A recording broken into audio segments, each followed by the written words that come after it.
Hello, and welcome to Cover Your Eyes podcast. Today we're talking about the movie The Untouchables from 1987, starring Kevin Costner. Oh my God, I just forgot. Sean Connery, Sean Connery, Andy Garcia.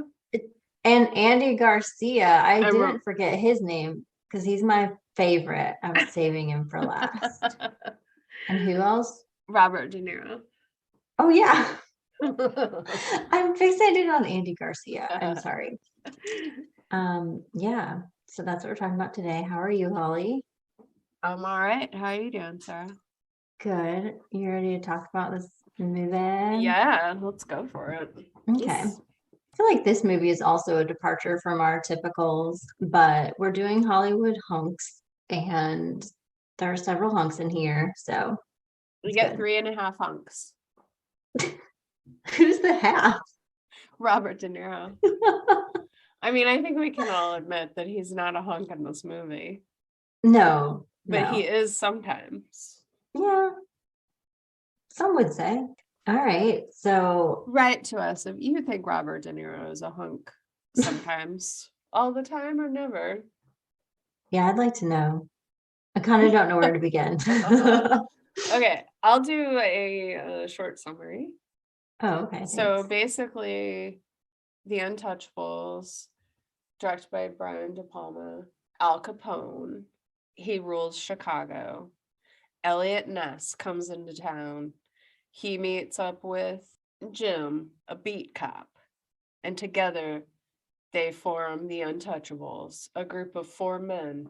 One of them's an accountant, crack shot. They're gonna beat Capone. The accountant goes, I know how to get him. Tax evasion. Al Capone kills 2 people and goes, ha, Untouchables touched ya. Not a direct quote.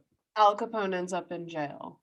Elliot Ness is like, I'm a family man. Here I am, being a good guy all the time. I don't take bribes. I win with integrity. Al Capone died in jail. Oh, I couldn't remember. Mm-hmm. Did he have syphilis? I think he did. Did he die from that, or did he have a heart attack or something? I should know this. I don't know. Oh my God. How Okay, was the summary? good. Pretty much sums it up. Okay. I think everyone knows the story.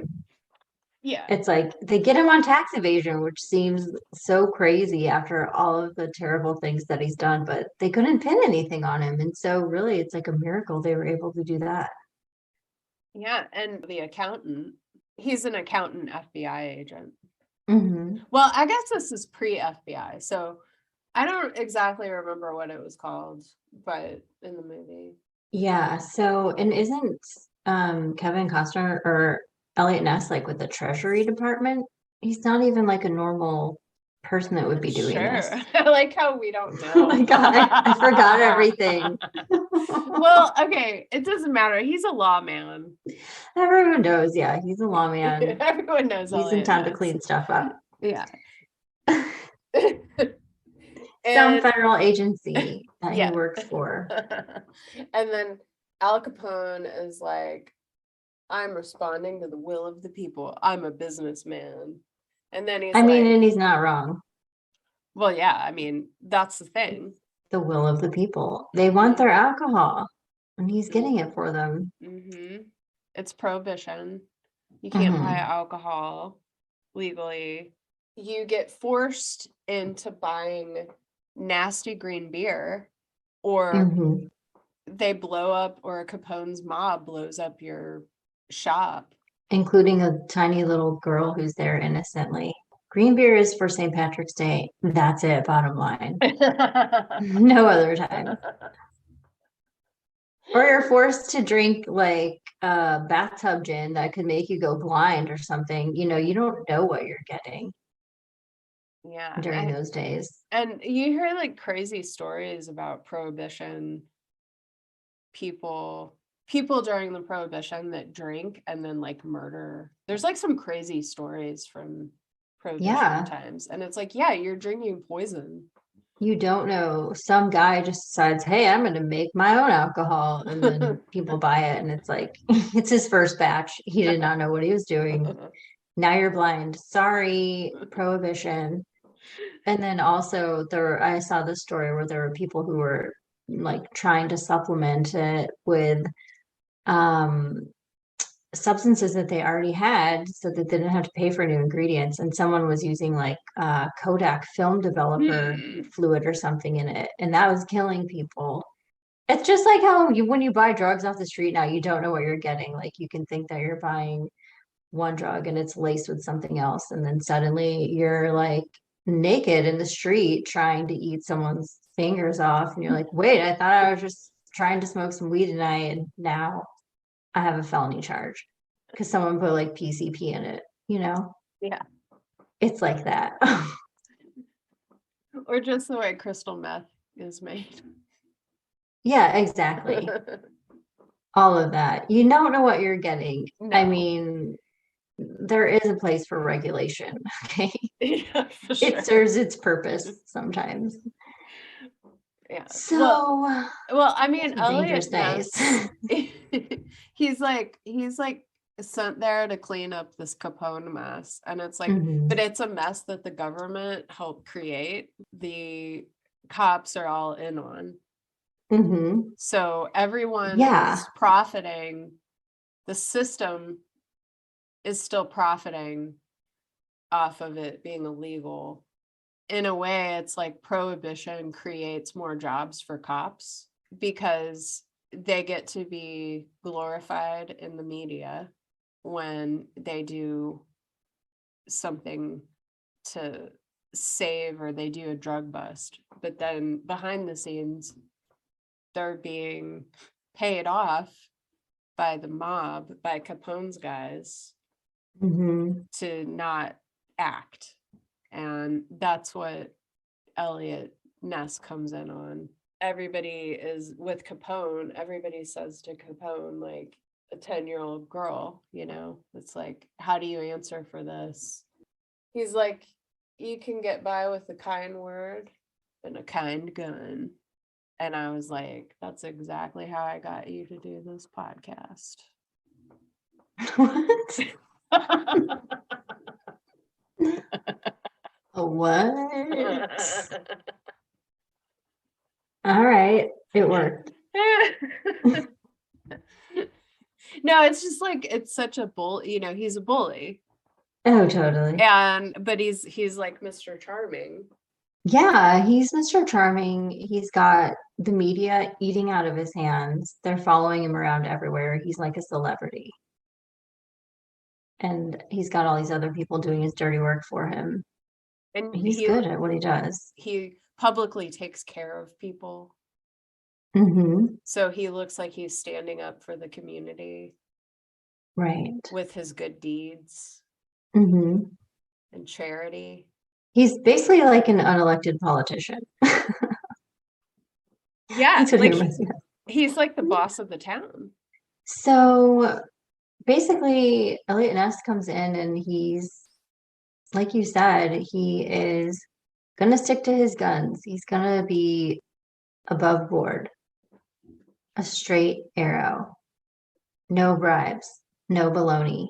I'm Mhm. cleaning up the streets. I'm following the rules. And him and just a small bunch of men taking on this big, scary underground organization seems very uh scary. It seems very dangerous. And I don't know how they did it. I would be afraid all the time. I mean, how Yeah. did they do it? Because they know everyone. Like the mom has connections to everything. Wherever you're living, they're gonna know where you live. So in the movie, like when the task force is first starting, then one of the committee members, like a town councilman or city councilman comes and is like, oh, I hear what you guys are doing. It's really great. And then he like asks to be alone and then tries to bribe Elliot Ness like right off the bat. And then Elliot Ness is like, get out of here. We don't do that. Or he calls everybody else in to see what's going on so they can see that he's trying to be bribed. And the guy is just like basically telling him like you're basically signing your own death warrant. Like just take this money and get on with it and let business go on as it's been going on because this is not going to end well for you. Mhm. But Elliot won't have anything to do with it. And he's like, no, I'm here to do my job.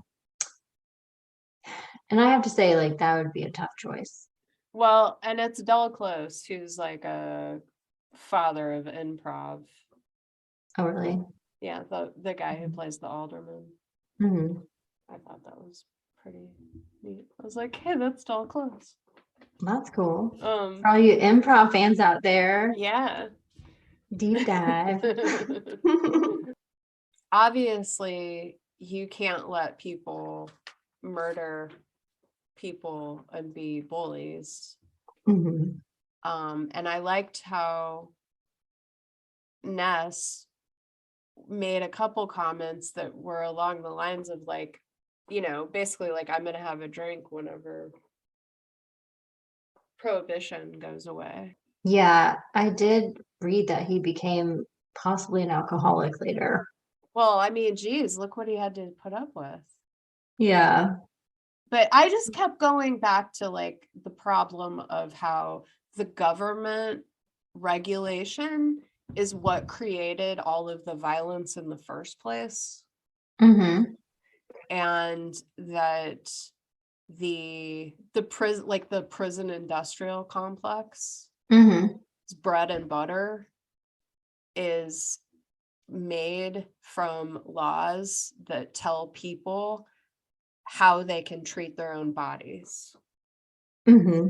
So I just kept getting hung up on that for this whole movie. So it was like while I was rooting for Elliot Ness, I was also like, oh God, the fucking government.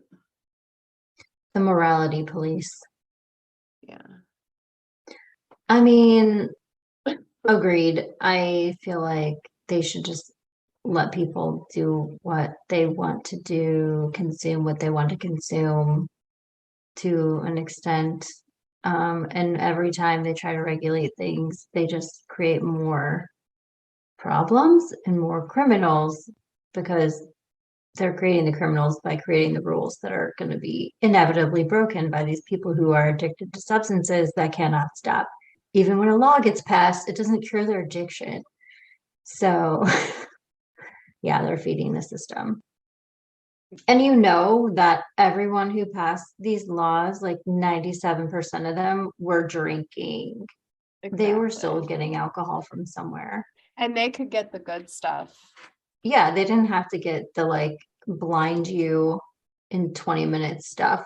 They had the sashes because the stuff was already produced by the distilleries and they had access to all of it. Exactly. So they were getting the legitimate source. Well, the man on the street was just drinking whatever he could get his hands on Yeah. and And dying or going to jail. coming up with, in the case of Kennedy, coming up with the war chest that was needed to get his son into office as president of the United States, Oh, which was a presidency born of prohibition money. what? Yeah, full I didn't circle. know about any of this. I really liked how Ness gets a tip that there's going to be a shipment of Canada whiskey coming through. And then everybody, the SWAT gets there. Everybody's like, oh my God, we're going to open this container and there's going to be all this liquor in there inside. But no, it was just umbrellas. Hmm. And then this guy, a journalist, snuck in and took a picture. And I was like, oh my God, this reminds me of when Geraldo did the Capone Secret Vault special, Oh and there my was God. nothing in it. Exactly. I didn't even think of that. We've talked about that like so many times. How did that not come to my mind? Yeah, it's the Capone curse. It That's was my hilarious. favorite. I thought it was going to be crates full of maple syrup. It was umbrellas. Yeah, I know. I remember now. But that's what I thought it was going to be. Just because. Um, Yeah, so that was a bust. So everyone was laughing at Ness. They were already pretty they weren't really on his side even when he came to town. Like even the police were like, oh boy, he's just gonna cause trouble. Because like you said, a lot of them were on the take as well. Mhm. So they didn't have a lot of faith in him and they didn't want him to succeed. So everyone was kind of relishing in this giant failure of his and laughing about Poor butterfly. it. But he didn't stop. That didn't stop him. He kept going. And eventually they got another tip that was accurate and they were able to like stop a big shipment and they were able to get a hold of the bookie, Hmm. the bookkeeper Hmm. for them and they pretty much threatened him into giving up the information. So he agreed to be a witness against Al Capone. And he was like, you guys have to protect me. This is extremely dangerous. You have to protect me. And they're like, we will. And then Hmm. they let the other accountant dude like escort him through the building. And then he gets assassinated because there were people on the inside. So the key witness is dead. And this is just for the tax evasion trial still. So it's not even like on other charges. Still, all Hmm. they have is That's tax all they evasion. have. The accountant with Ness is he's such a fighter and he's really good during the shootouts that they have when Hmm. they go to get the real shipment of liquor, whenever the second tip's correct. What's interesting is that the movie turns into a Western Hmm. for a little bit because they're up at the Canadian border and they're all on horseback with the Canadian Mounted Police. I was like, that's just a little bit of nostalgia that I found to be irritating. The music in this movie is really inappropriate Hmm. and it kept taking me out of all of the scenes. Yeah. Did you notice that? Definitely in that scene, I felt like it got very campy where I was like, what is this? Okay. Yeah. I think that because of the subject matter, I was just in the mindset of like, this is going to be more like The Godfather or Goodfellas, like have Hmm. that feel throughout. But then it took these kind of like zany turns sometimes. And I was like, this doesn't seem congruent with the rest of the movie.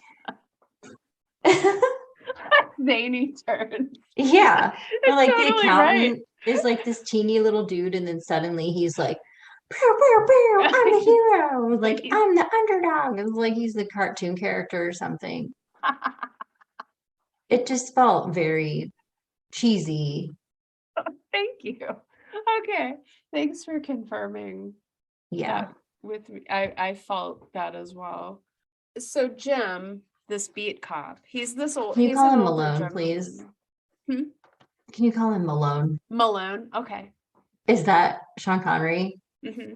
Okay. Why do you want me to call him I Jim? can't, because when you say Jim, I only think of him as Malone, and then I'm getting confused. Oh, And I wrote okay. down his name as Malone. Oh, okay. Well, yeah, Malone. So Okay. Malone is like, I wrote down Jim because it was only 3 letters instead of 6. Call him Jim. I've got it now. um, okay, so with Malone, he's a sassy beat cop. And he is like, I'm still a beat cop. And whatever, man. I'm walking around my beat. And he is like, hey, Nessie, don't throw your trash.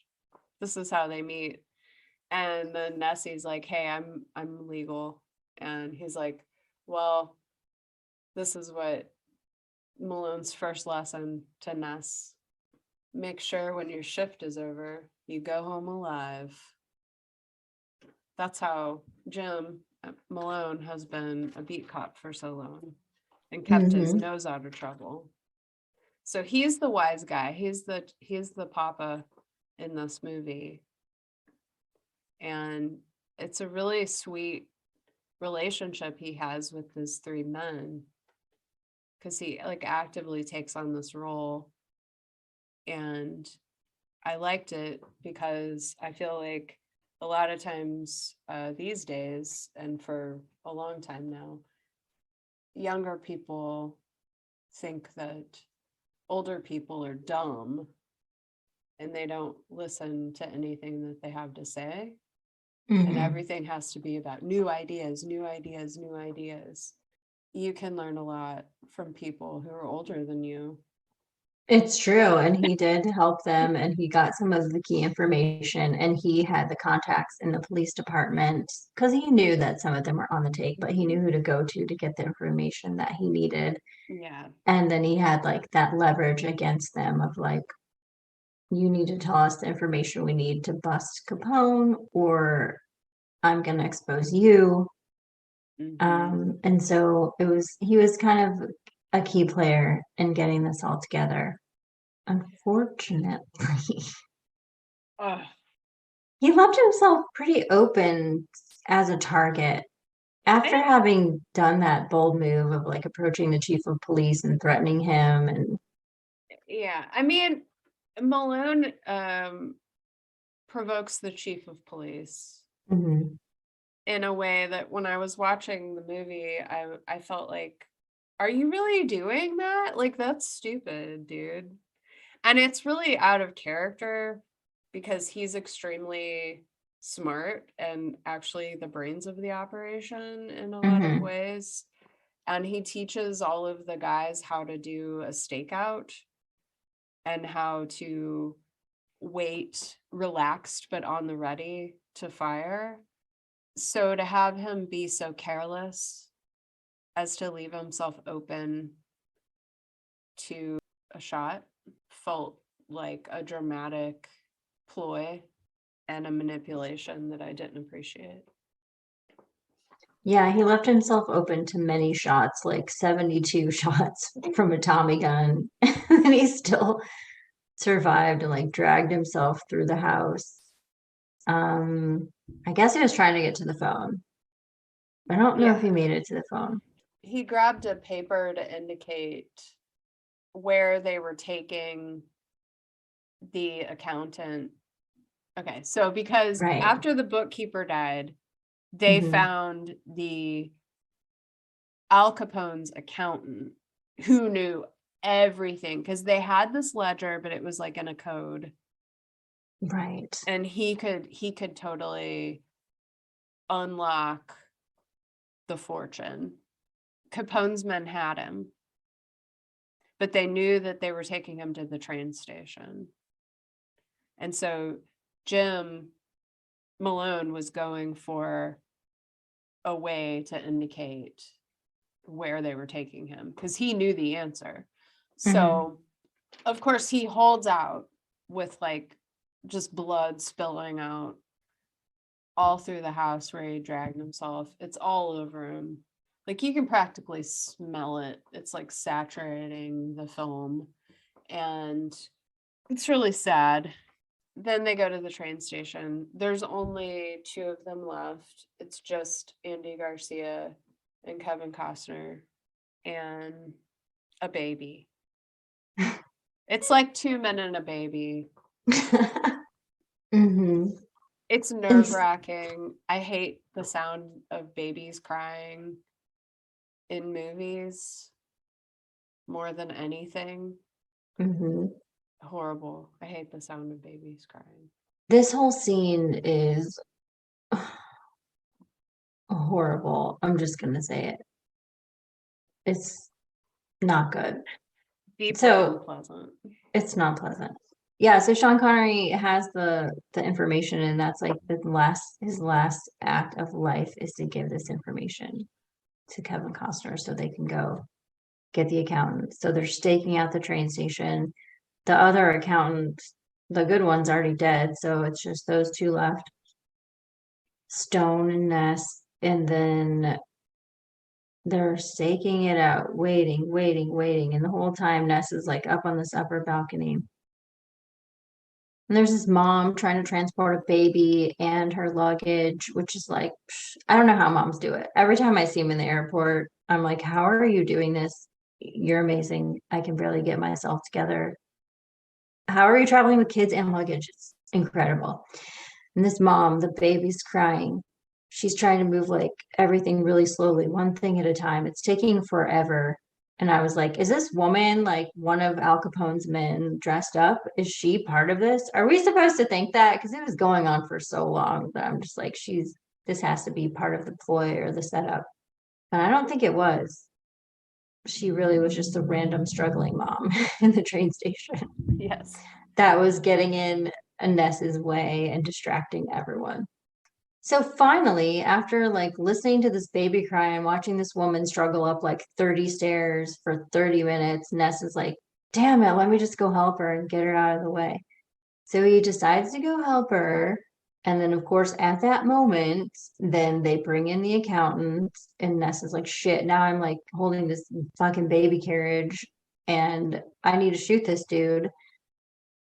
And so he has to make the decision of like, so they want to shoot the dude that's accompanying the accountant, not the accountant, because they need the accountant alive. But he's being closely guarded. So then Ness makes the decision that he has to let go of the baby carriage in order to get this shot off.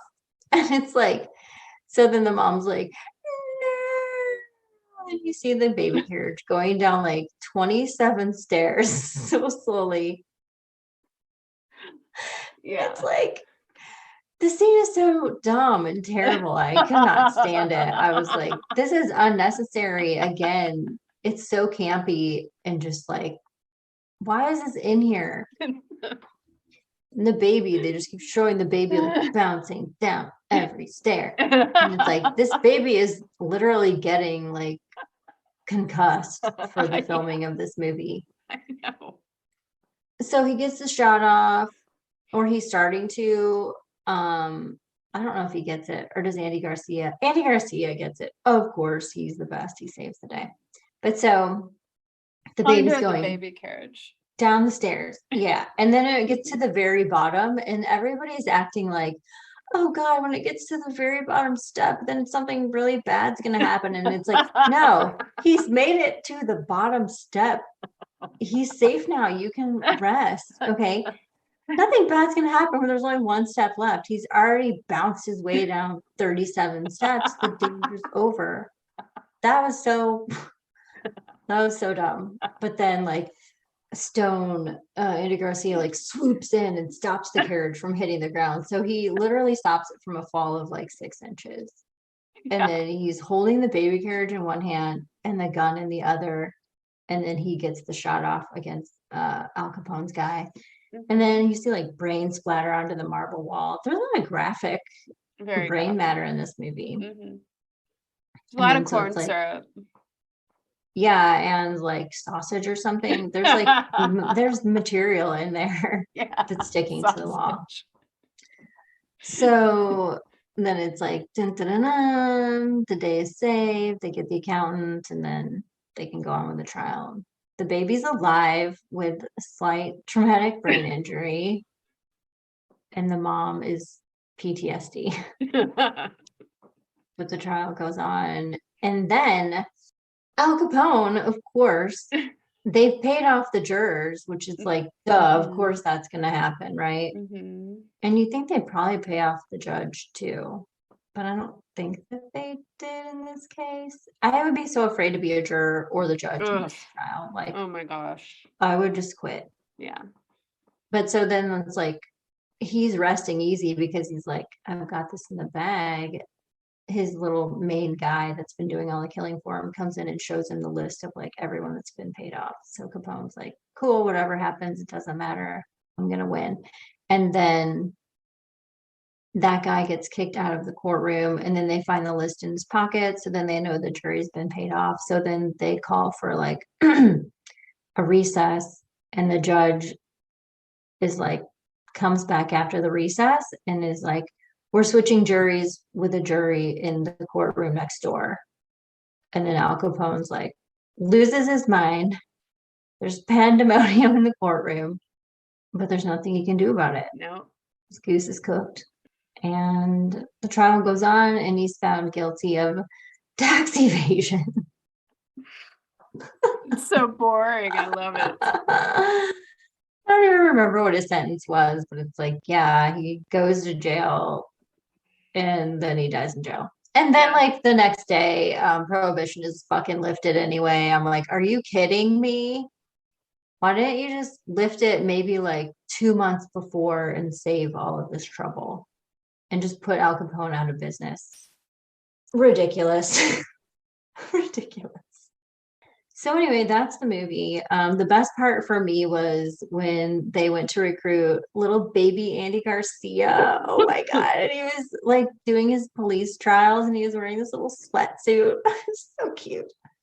I've always loved him. I Aw. remember being at your house and we watched that movie, When a Man Loves a Woman, where Meg Ryan was like his alcoholic wife. And I was like, oh Oh. God, I love this man. We could watch that. Yeah. I don't know, something about him since I was like Yeah. 10 years old. I'm like, that's my man. I'm a 10-year-old and I'm gonna marry Andy Garcia. I So that was my favorite part. love it. Hmm. Well, I didn't have anybody in this one. You didn't. That's too bad. Yeah. Kevin Costner's pretty cute. Like I was never into him or anything, but in Mhm. this movie, I'm like, he's a handsome guy. Yeah, I don't get it. I think he looks like a Simpsons character. Oh, which one? Ned Flanders or Um, something? no, like he looks like if a movie star came to town in The Simpsons. Yeah. Al Capone died after his after his heart failed as a result of apoplexy. Apoplexy? Is that like an old Apoplexy. word for seizure? It's from the ancient Greek, a striking away, rupture of an internal organ and the accompanying symptoms. The term formerly referred to what is now called a stroke. Okay. A Um, stroke caused a heart attack? What? I'm just reading what's on No, I know. Wikipedia. What did they say? Okay, He died after his heart gave out from apoplexy. seems like it, yes. Okay. He did have syphilis, but it was too late because they came out with penicillin for syphilis. It was too late to reverse the damage in his brain, but it did slow down the progression of the Mm. syphilis. I wonder how far along his neurosyphilis was. Yeah. Well, Obviously, he still had his faculties about him to be able to run this major organization, but then he also mhm. had some maniacal moments. Like So, whenever he was giving the pep talk to the boys at this dinner, and he had a is the baseball worst. bat in his hand, and he's talking about teamwork and baseball. Yeah, so he has a big fancy dinner for all of his men, and they're all wearing tuxedos. And then, He bashes a guy's head in. mhm. No, I covered my eyes, so I actually don't know. I know I looked away. I did look away because I was getting like nauseated and feeling really uncomfortable because I was like, I think he's gonna hit someone in the head with his bat. Yes, totally. And It was brutal. that brings up a good point. It was so gross, and it made my stomach turn. Me too.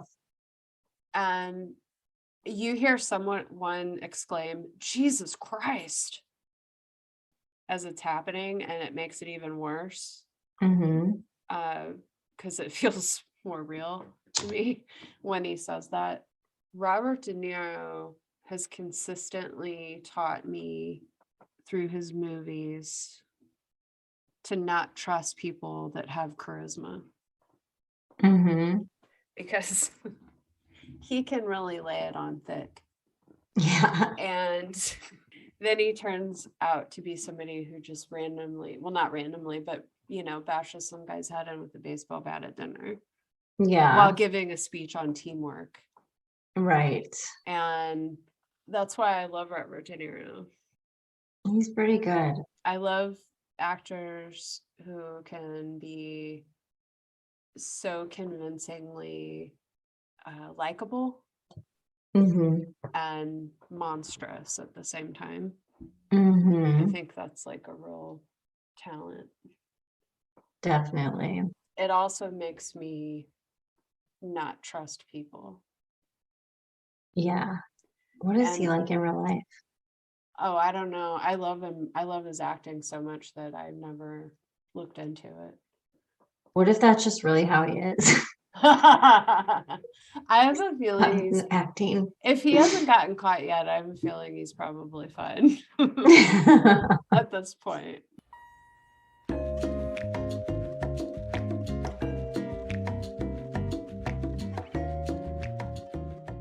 Greetings, we're Technically a Conversation, a podcast for curious people by curious people. Every week, we take turns presenting a new topic, and the other host has no idea what the topic will be. We strive to educate in a way that's loose and fun. Our topics are all over the place, from light and funny to dark and sometimes spooky. Some of the topics we've covered include urban legends, civil rights activists, vampires, pop culture icons, the supernatural and occult, spies and espionage, science and astronomy, and other weird and random things. If any of these topics interest you, give our podcast a shot. Listen and subscribe at technicallyaconversation.com, Apple Podcasts, Google Podcasts, Spotify, or wherever you get your podcast. Parental advisory, we might use strong language.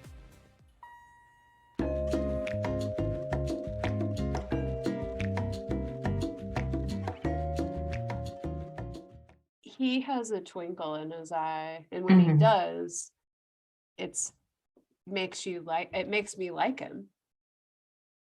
Yeah. And even in this, as Al Capone, as obviously despicable he was, when he's giving that teamwork speech, before you realize he's got a bat, it's like, I can see why people liked this guy. Yeah. And then blammo. And I mean, Cape Fear is like that too. Yeah, I keep thinking about Cape Fear. We should do that. Oh, we should God. do that movie. Okay. It's brutal though. Mm-hmm. So yeah, I mean, thanks Robert De Niro. But it also made me realize, so a lot of times I do not think that actors are, I'm not like it takes a lot to get me going when I'm watching a movie with an actor. Like some people get really excited when they watch movies and they get really into like thinking actors are hunks. Yeah. But I was thinking about why it is that it takes a lot for me, and I realized that part of it's just because by nature, I think and no offense to actors out there, but like if you're a good actor, how do I know what's real with you, man? Like really on like this very deep level. And that's just kind of always in the background. So I think that's why I'm more attracted to characters in movies and not necessarily like the actor. But then you have like Kevin Costner super fans or Andy Garcia Super fan. Yeah, they said that he insisted on gaining 30 pounds to play this role to make it more accurate. Kudos to you. He did a good job. That scene was so the guy that he killed in that scene was the one who had been running the factory that they raided when they just found all the umbrellas, I think. Or no, did they do they did another one later where they actually did get stuff. Yeah. But either way, that guy got killed because he let his factory get raided. But that scene is based on a real encounter that happened. Yeah, so there were two people that he found out were plotting, or he thought were plotting to overtake him in his gang.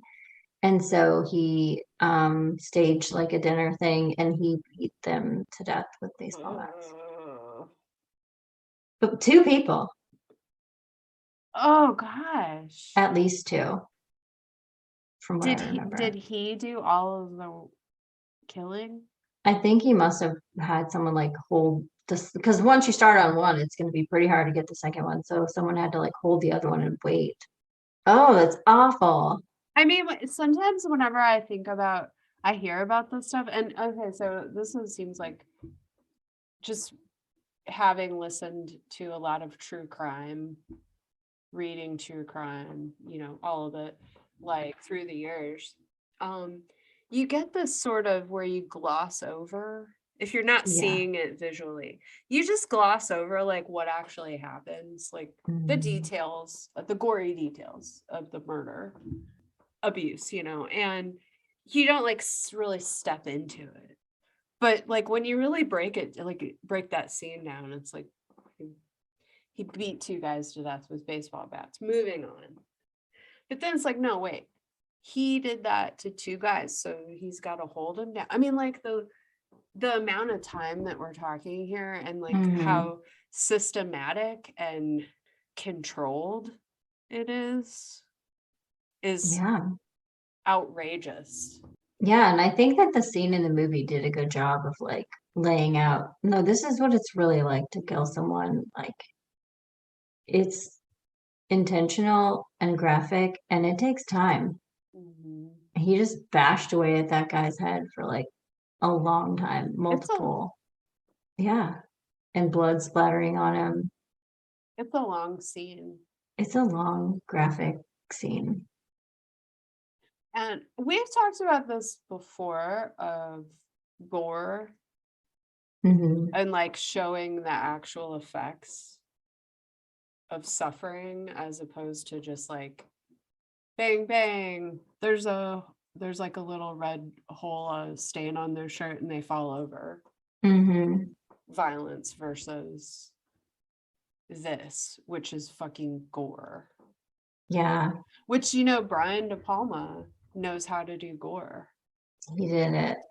And that in this scene I feel like stands out of the movie as feeling real, Hmm. where I feel like the rest of it has a campy feel to it, like you were saying. Yeah. I guess Sean Connery dragging himself down the hallway felt That wasn't very real. campy. I was crying because I was pretty attached to Malone. I wanted him to be my grandpapa, Oh, but yeah, he seems like he'd be a good grandpapa. he did. So that made me really sad. It was sad.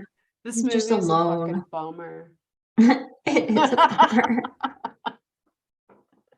It's a bummer. I think people like really love this movie. Yes. So I don't want to like dump on that or anything. It's fine. It's a cool story, Well, and there's some good parts. when I say it's a bummer, I mean I felt bummed out watching it. Yeah. It made me sad. I don't mean Mhm. like this movie sucks. Like No, I know. I'm just saying I didn't really Yeah. think it was that great as much as I thought it would be from how much everyone likes it. There's films out there that are about the mob that are just beautiful, Untouchable. untouchable. Yeah. And I don't feel like this is one of them. There's something very disorienting about it that keeps taking me out of the frame of the movie in a way that it makes it feel like a cartoon. It makes it feel like this is like a comic strip to Like me. Batman. But I mean, it's fine. It gets the job done. I mean, I wonder if it And was intentional. I don't know. I don't know. I was reading that like some of the studio like did not want him to put that baby stroller scene in there. And he was like, I'm doing it. It was like a nod to some other director that he loved. Mhm. And so he like saved extra film at the end so that he would have enough to put that in there, even though they didn't want him to. And And see I was here like, again. they were right. I'm sorry. Editing. Yeah. Try it out. All I'm saying. He edited it in at the end. So it's good. It's a cool story. So apparently Elliot Ness didn't actually even really have a family at that time. But that was like a big element in the movie. And that they figured out where he lived and came to threaten his family. Just like, of course they would. Mhm. Why would you be walking home at night with a present for your daughter to your house when fucking you're threatening Al Capone in his city? Like, that would be ridiculous. So I'm actually glad to know he didn't have a family because I feel like that would have been pretty irresponsible of him. Yeah, agreed. Well, they also, I think they want to show us his character, that he's Mhm. a moral, ethical person. Yeah. And that, there's this other scene that I like that's subtle in this, where he finds the umbrella, Ness finds the umbrellas, and the journalist takes a picture, and they kick him out, but they don't take his camera. Mm. Ness doesn't take the film out of the camera. Yeah. He isn't a bully, and if he was and it shows he's different than Capone, Hmm. and he could have very easily taken the film out of the camera. That's true. I would have. I would. But it also served to make him look naive, to have bad publicity, Hmm. because it made Al Capone fall off his guard a little bit. Ah, that's a good point. Yeah, it's good to play it stupid Hmm. so people underestimate you. Yeah, that's a good point. This is one of our shorter Yeah, episodes. we thought we'd get 3.5 hunks for one Hmm. movie, and we did. But you don't really have any time to like enjoy that because there's so much blood. Hmm. My mom really liked this movie, and I saw it a few times when I was a kid. Oh, okay. But she didn't like it because of the guys in it necessarily. But if she was gonna pick one, it would have been Andy Garcia. Really? Absolutely. Yeah. She's smart. There's other times in other movies where I heard her go, Andy Garcia. Like that, with that voice. Don't say that. You're gonna ruin it for me. Oh, I'm sorry. I just meant it as like confirmation. That doesn't help me. I don't Oh, need okay. confirmation, Okay. especially yeah, from a mom.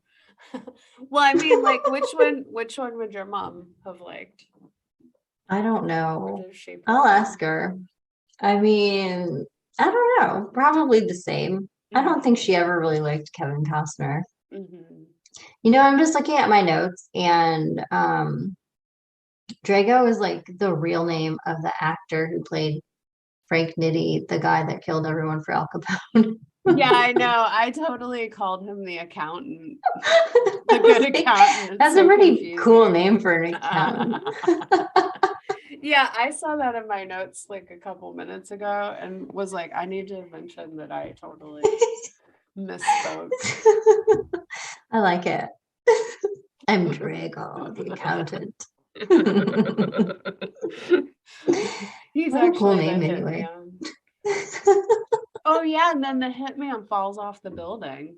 Oh, right. And that's another, and that at the end, and that's another scene where we get to see what a stand-up guy Ness is. Because he pushes him off the building. He was gonna let him go or like to keep him alive until Drago or Frank Nitti said something about Malone, right? Mm-hmm. Oh, because he found the matchbook or whatever that had Malone's address in it. So then he knew that he was the one that had killed him. So then he was like, all right, you're going down. That was cool. I support that 100%. Oh yeah. Well, he wouldn't have gone to jail for it. Unless he wasn't paying his taxes. Exactly. Pay your taxes, people. Especially if you're gonna murder. Right. Exactly. Not to give tips for murder, but Too late, you already did.